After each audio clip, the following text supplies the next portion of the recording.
we are going to create our report card using mailing list. So this is how you do it. First, put all your data into one place. That means one folder. So in my example, I have gathered all my grade sheets and the template into one folder and rename it into sample. So you have grades for English, math, and science. This is the template for the report card. So first, what you're going to do is create new Word file, report card.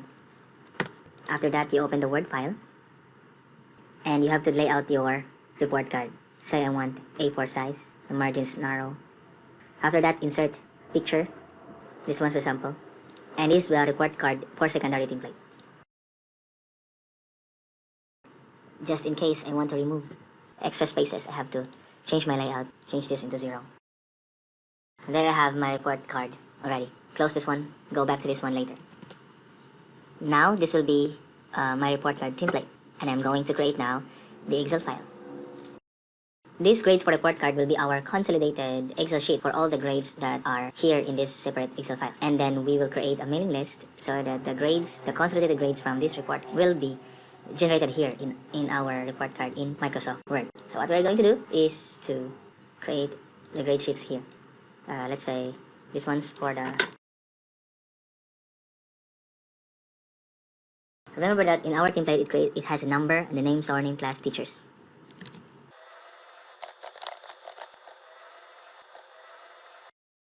What I suggest is you create a table. So select all, insert table. Your table has headers.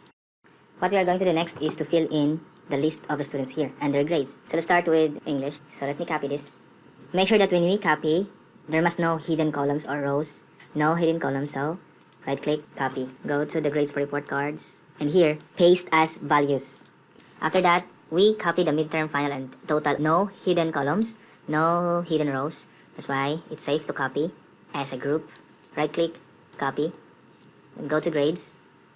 This is English midterm, right? Starting from English midterm. Again, do not paste directly, Control V or whatever. Just paste values and then click. We don't have grades for math and science, so we have to insert. Open math, and then the same. Copy their grades. Make sure that when you copy their grades, they have the same sequence as to your list here, on the same order as in your grades for report card. Copy as a group, no hidden columns, no hidden rows. Basic math grades. Copy, and then math midterm. Paste, then paste values. The same. Open science. Again, check the sequence, then copy the grades. No hidden columns, no hidden rows. Copy science, and then paste. Let's say the class is secondary 1. So copy for all. The teacher, for example, there are 2 teachers involved here. When writing their names, Megan, Russell. Now we have 2 teachers here. Instead, you need to press Alt, Enter. So that brings you to the lower second next line. Then write the teacher's name. Then say they have the same teachers throughout, copy. And then grade average, equal sign. And then average, close and open. And these are the totals for... One thing good about creating a table for your data is you have something like this. You won't get lost in any case because you have all the headers with the names. So you've got the average, and say you want the average set into 2 decimal places. So you round it off, round, make sure you have 2 decimal places. 81.23. Yeah. Something like that. You have 2 decimal places. Say pays attention in class. Let's say respects teachers and peers. Instead of numbers, you input symbol. Let's say you want this symbol. So let's fill in some other data for other students. You want some other figures as well. Let's say we want a star. So you search in the internet for a star. Okay. So you have a symbol for the star. Copy. Go here and then paste. Now you have the star. Your comments. She is a good student. Press Alt, Enter. Great in arts. She is intelligent. She is good in math. Let's say 1 line only. The other example is a 2-line comments. Let's create for the rest.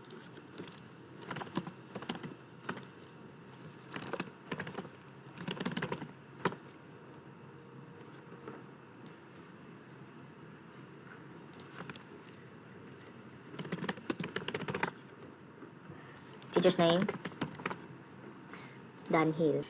By the way, when creating a mailing list, there's an error regarding this. Sometimes it doesn't work really well in Microsoft Word. I mean, the output doesn't give us the exact number. So what we are going to do is fix the data here in Excel first. There are 3 ways on how to do that, but based on my experience, the easiest way is to fix the data first here in Excel. So in order to do that, we're going to convert all the numbers here into plain text. Let's create a copy of these columns so that those columns will be used instead of these columns in Word.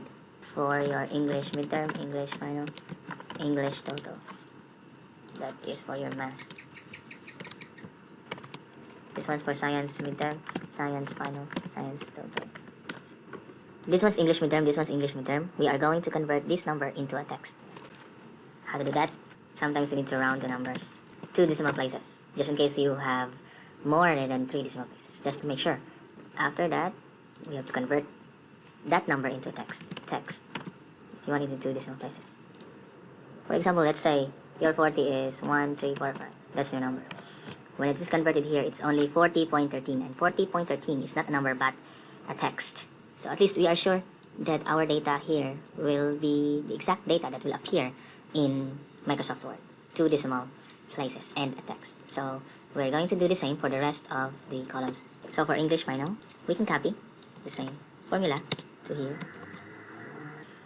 We can copy, paste, and then the average. Okay, let's say the average should be as well converted into text. Maybe just hide this so that you can erase or delete this accidentally. So hide. So what will appear is just this one already. Save, close your work. In your report card, insert text box. Make sure your text box is no fill and it has no outline. You need to have this kind of tab. Here, go to more commands. After that, customize ribbon. You see, if in case the mailings tab is not checked, check it, and then click OK. Now you have the mailings tab ready. So if you are in mailings tab, click mailings tab and then go to select recipient. Select the data source. Yeah, this one's the grade sheet for report card. Okay, open.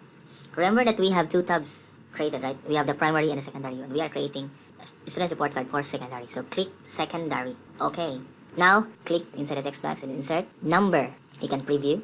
After that, we can copy the same text box. After that, insert merge field, the name of the student, surname, their class, teachers. Now we have a problem with the alignment. First, you're going to increase the size. Change the line spacing into single, maybe 1.3. Increase the line spacing to 1.3.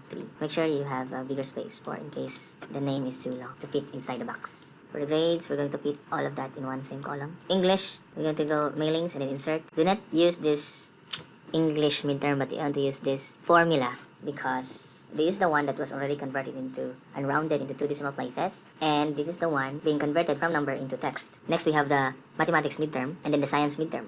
And fix the spacing. Maybe the spacing is 1.6. That will do. But here, we're going to change it into finals. So insert, and then if you want to check whether you are doing it right, preview results. So you are sure that you are really creating aligned based on the data. We have the average. So simply click enter, grade average, insert. Now here, so this one is a bullet because we didn't put it into number. Comments. It created a separate line for each of the sentences. This is our template already. So whatever you do with the template, this will become the template for all students in the list. So if you want to check, so go to mailings and then check. See, every time I click on the next, it changes the data. If I'm happy with that, I click on finish and merge. I can edit individually all of the records, 10 of them.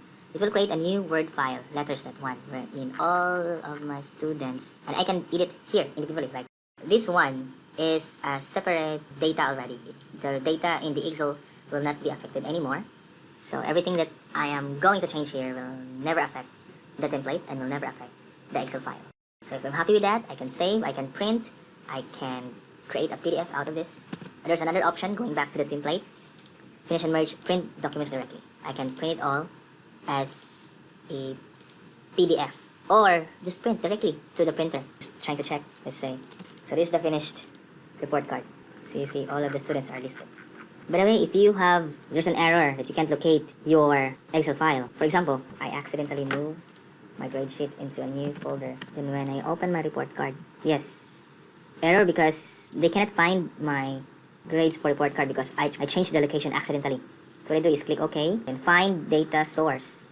After that, you're going to find again the data source. Still, since this is secondary, now I'm back.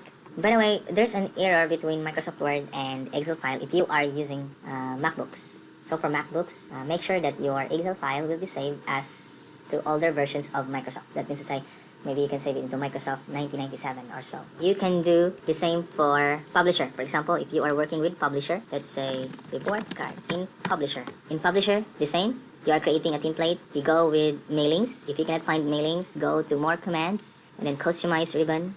Then check mailings and then OK. After that, insert. In this case, you're going to insert a text box, for example, like this. And then go to mailing stub. Recipient use an existing list already. Locate that data. Then secondary, because we're working with secondary, not primary. Mailings. Start inserting fields. For example, the number. For example, the name. The surname. What else? Teachers. What else? Comments. What else? Teacher's name, just in case. Just for the sake of example. I want their surnames to be bold and italicized and underlined. I want the comments to have blue colors. I want the numbers to be larger. So let's check. Going to mailings, check preview results. Wanted to check everyone in the list, number 2, number 3, number 4. You can do the same. We can finish and merge to printer, merge to new publication. One thing good about using this kind of dynamic table is that you can easily sort the data without destroying the sequencing. So non-destructive, you can easily sort out data based on their grades. That's how good this system is. The right practice is that your grades should be the same in one folder with your templates so that you will never miss the data again.